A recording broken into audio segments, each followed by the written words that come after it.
Indian investors के बीच में fix deposit एक बहुत ज़्यादा पॉपुलर इन्वेस्टमेंट ऑप्शन है।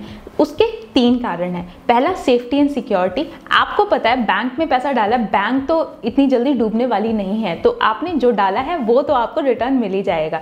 दूसरा, प्रेडिक्टेबल आउटकम। आपको उस मैच्योरिटी सर्व करने के बाद में कितना पैसा मिलने वाला है ये आपको फर्स्ट डे ही बता दिया जाता है। थर्ड है कंसिस्टेंट इनकम। अगर आप मंथली इनकम जनरेट करना चाहते हैं तो वहाँ पे पैसा डालकर आप मंथली इंटरेस्ट से भी अपनी इनकम जनरेट कर सकते हैं। तो ये सारे कारण होते हैं जिस वजह से लोगों के बीच में फिक्स डिपॉजिट बहुत ज़्यादा पॉपुलर है। लेकिन बहुत सारे इन्वेस्टर्स इस कंफ्यूजन में रहते हैं कि उन्हें फिक्स डिपॉजिट्स में इन्वेस्ट करना चाहिए या बॉन्ड्स, जिसके बारे में उन्होंने खूब सुना है कि वो फिक्स डिपॉजिट्स के जैसे ही होते हैं और वहाँ पर उनको बेटर रिटर्न्स मिल सकते हैं। इस वीडियो में हम फिक्स डिपॉजिट्स और बॉन्ड्स के बीच में एक डिटेल कंपैरिजन करने का कोशिश करेंगे, और ताकि आपको एक क्लैरिटी मिल जाए इस वीडियो के एंड में कि क्या आपको बॉन्ड्स में इन्वेस्ट करना चाहिए या फिक्स डिपॉजिट्स में इन्वेस्ट करना चाहिए। वीडियो बहुत इंटरेस्टिंग होने वाला है, तो एंड तक बने रहिएगा। नमस्कार, मैं हूं प्रिया, स्वागत है आपका इन्वेस्टिंग डन राइट में। मैं हर वीक पर्सनल फाइनेंस पे 2 वीडियोस बनाती हूं, तो अगर आप मेरे चैनल को सब्सक्राइब करते हैं तो आपको मेरे वीडियोस की लेटेस्ट नोटिफिकेशंस आती रहेगी।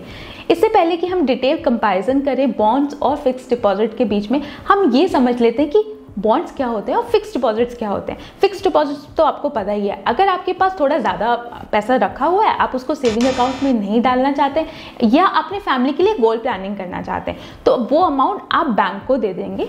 बैंक उस अमाउंट का क्या करता है फर्दर, वो उसको लोन के लिए इंडिविजुअल्स को देता है, कॉर्पोरेट्स को देता है, और आपको वो 5 से 6% का इंटरेस्ट दे रहा है उस फिक्स डिपॉजिट पे। अब उसको भी तो अपनी इनकम जनरेट करनी है, तो वो जब लोन देगा तो उस पर 5% और ऐड कर देगा। तो इस तरीके से उनकी इनकम होती है। अब कॉर्पोरेट्स को जब पैसों की रिक्वायरमेंट होती है तो वो क्या करते हैं, या तो वो अपने शेयर्स को डाइल्यूट कर देते हैं और फिर फंड रेज कर लेते हैं। अगर वो अपने शेयर्स को डाइल्यूट नहीं करना चाहते हैं तो दूसरा ऑप्शन क्या बचता है, उसके लिए वो बैंक्स के पास में जा सकते हैं और लोन ले सकते हैं।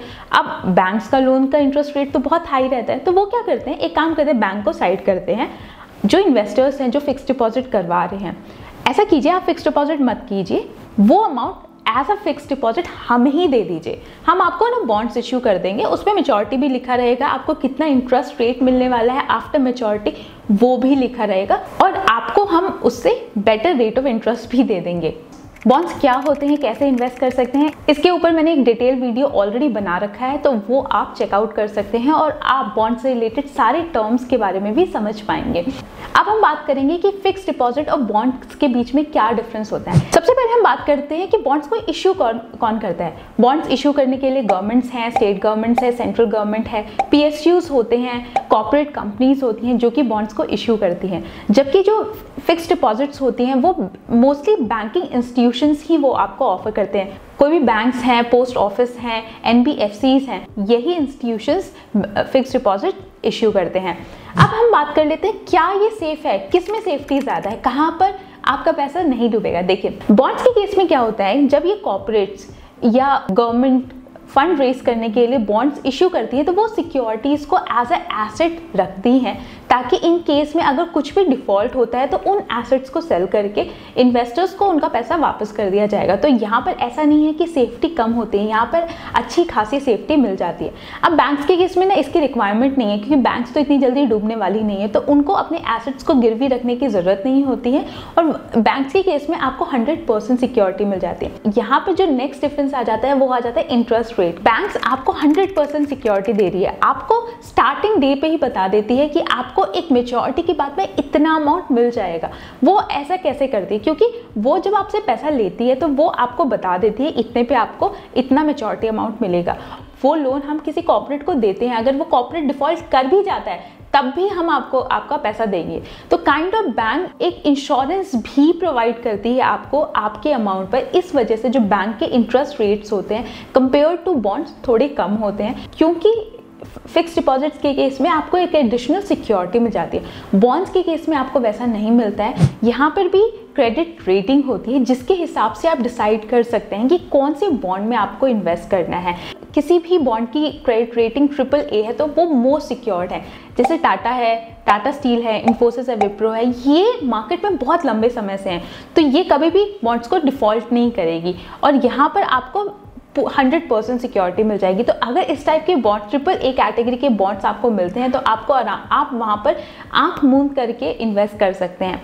हाँ, अगर B की कैटेगरी के बॉन्ड्स है तो वहाँ पर आपको थोड़ा सावधान हो जाना चाहिए, क्योंकि ऐसी बहुत सारी कंपनीज भी होती हैं जिनको कोई लोन नहीं देता, तो वो बोलती है आप हमसे हायर इंटरेस्ट रेट ले लो लेकिन हमें लोन दे दो। तो उस केस में क्या होता है, उनके डिफॉल्ट करने के चांसेस भी बहुत ज़्यादा होते हैं। अगर ऐसे इंस्टीट्यूशंस में आप पैसा लगाते हो तो वहाँ पर रिस्क हाई हो जाता है। हो सकता है आपको रेट ऑफ इंटरेस्ट अच्छा मिल जाए लेकिन रिस्क भी हमेशा बना रहता है। तो AAA, AA या A की कैटेगरी के आप बॉन्ड्स में इन्वेस्ट करते हैं तो वहाँ पर आपको सेफ्टी भी अच्छी खासी मिल जाती है। अब हम बात कर लेते हैं लिक्विडिटी की। देखिए, बॉन्ड्स के केस में क्या होता है, फिक्स मेच्योरिटी पीरियड होता है, उस मेच्योरिटी पीरियड से आप उसको विड्रॉ नहीं कर सकते हैं, आप उसको सेकेंडरी मार्केट में जाके बेच सकते हैं। लेकिन अगर आपका सेकेंडरी मार्केट में वो बॉन्ड नहीं बिकता है तो आपको मेच्योरिटी का वेट करना पड़ेगा। फिक्स डिपॉजिट के केस में क्या होता है, पहले तो वहाँ पे पार्शियल विड्रॉल्स एप्लीकेबल होते हैं और वहाँ पे कुछ चार्जेस लग जाएंगे जो कि आपको एज अ पेनल्टी पे करनी पड़ेगी और आप अपना अमाउंट भी निकाल सकते हैं। पे आउट फ्रीक्वेंसी की बात कर ले, मतलब क्या आप चूज कर सकते हैं कि आपको किस तरीके से इनकम जनरेट करनी है, आपको रेगुलर इनकम चाहिए या आपको मेच्योरिटी पे वो पूरा अमाउंट चाहिए। तो बॉन्ड्स के केस में जब बॉन्ड्स इशू की जाती है वहाँ पे टर्म्स एंड कंडीशंस लिखी होती है, उसके हिसाब से ही आप चूज कर सकते हैं, आप अपनी स्पेसिफिकेशन नहीं दे सकते हैं।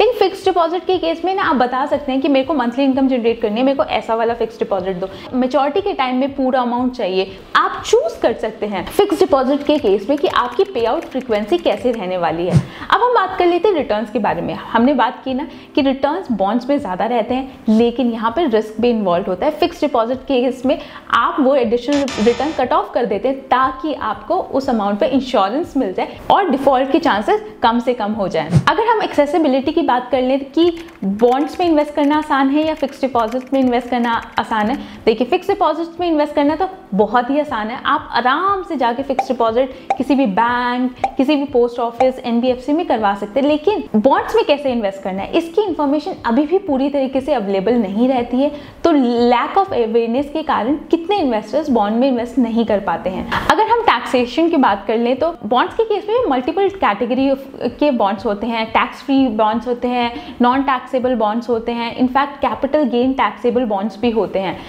नॉन टैक्सेबल बॉन्ड्स मोस्टली ये PSUs ऑफर करती है, यहाँ पर रेट ऑफ इंटरेस्ट कम होते हैं। रीजन उसका ये होता है क्योंकि आपको पोस्ट रिटर्न तो टैक्स भरने की जरूरत नहीं है, तो वहां पर भी आपकी एडिशनल सेविंग हो जाती है। इस वजह से यहाँ पर आप रेट ऑफ इंटरेस्ट कम देखेंगे। टैक्सेबल बॉन्ड्स वो होते हैं जब आपको मेच्योरिटी मिलेगा उस अमाउंट पर आपको टैक्सेस पे करने पड़ेंगे।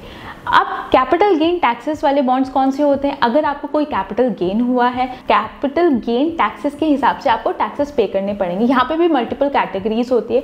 एक सिंपल कैटेगरी बता देती हूँ, अगर मान लीजिए आप कोई बॉन्ड को 12 मंथ से पहले बेच देते हैं तो उस केस में आपको short term capital gain taxes पे करने पड़ेंगे जो कि तकरीबन 15% रहता है। अगर आप 12 मंथ्स के बाद में सेल करते हैं तो उस केस में आपको long term capital gain taxes पे करने पड़ेंगे जो कि तकरीबन 10% तक का रहता है। लेकिन हाँ, बॉन्ड्स के केस में मल्टीपल वेज में आप टैक्सेस पे करते हैं। फिक्स्ड डिपॉजिट के केस में आपको जो इंटरेस्ट मिलता है उस पे आपको इनकम स्लैब के हिसाब से टैक्सेस पे करने पड़ते हैं। इसके अलावा बैंक से जो आपको इंटरेस्ट मिलता है उस पे भी TDS लगता है। अगर वो इंटरेस्ट 40,000 से ज्यादा है उसके में 10% TDS पे करना पड़ेगा। सीनियर सिटीजन के केस में वो अमाउंट अगर 50,000 से ज्यादा है तो वहां पर 10% टैक्सेस डिडक्ट हो जाएंगे एट द सोर्स एंड। अब हम ATC की डिडक्शन की बात कर ले तो क्या बॉन्ड्स में वो अवेलेबल है? जी नहीं, बॉन्ड्स में ATC का डिडक्शन अवेलेबल नहीं है, लेकिन हाँ ये डिडक्शन आपको फिक्स डिपॉजिट में मिल जाता है। फिक्स डिपॉजिट के थ्रू इन्वेस्ट करके आप ATC में 1.5 लाख रुपीस तक के डिडक्शन क्लेम कर सकते हैं। अब हम फाइनल क्वेश्चन पे आते हैं कि बॉन्ड्स या फिक्स डिपॉजिट कौन सा बेटर है।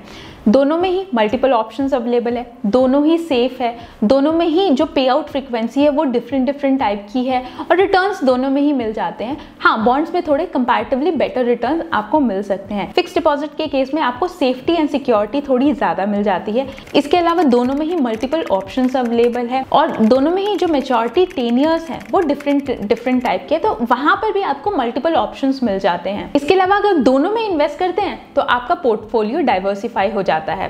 फिक्स डिपॉजिट में इन्वेस्ट करना बहुत इजी है, बॉन्ड्स में इन्वेस्ट करना लिटिल कॉम्प्लिकेटेड है। ऑनलाइन बहुत सारे प्लेटफॉर्म्स अवेलेबल हैं। अगर आपको नॉलेज है बॉन्ड्स के बारे में, अगर आपको नॉलेज है स्टॉक मार्केट के बारे में, आप समझते हैं कि बॉन्ड्स कैसे वर्क करते हैं, तो आप बॉन्ड्स में इन्वेस्ट कर सकते हैं। अगर बॉन्ड्स के बारे में नहीं समझ आता है तो आप डेट म्यूचुअल फंड्स में इन्वेस्ट कर सकते हैं। अगर वो भी समझ नहीं आते तो आप फिक्स डिपॉजिट्स में इन्वेस्ट कर सकते हैं, क्योंकि वो सेफ एंड सिक्योर है। तो इस तरीके से आपके ये रिस्क प्रोफाइल पे डिपेंड करता है और अंडरस्टैंडिंग पे डिपेंड करता है। अगर आपके पास ये दोनों है तो बॉन्ड्स में इन्वेस्ट कर लीजिए, अगर आप थोड़ा कतराते हैं रिस्क लेने से तो फिक्स डिपॉजिट में इन्वेस्ट कर लीजिए। ये था full comparison bonds and fix deposits के बीच में। अगर आपको लगा है कि इसमें कुछ वैल्यू थी तो आप मेरे चैनल को सब्सक्राइब कर सकते हैं, ताकि आपको नए वीडियोस की लेटेस्ट नोटिफिकेशंस आती रहें। अगर आपकी कोई भी सुझाव हो तो वो आप कमेंट बॉक्स में डालकर मुझे बता सकते हैं। मैं मिलती हूँ आपको अपने नेक्स्ट वीडियो में। प्रिया दास साइनिंग ऑफ। अगर आपने मेरे चैनल को सब्सक्राइब नहीं किया है तो प्लीज सब्सक्राइब कर ले, क्योंकि मैं पर्सनल फाइनेंस पे एवरी वीक 2 वीडियोस बनाती हूँ। अगर आप सब्सक्राइब करेंगे तो आपको मेरे नए वीडियोस की लेटेस्ट नोटिफिकेशन आती रहेगी।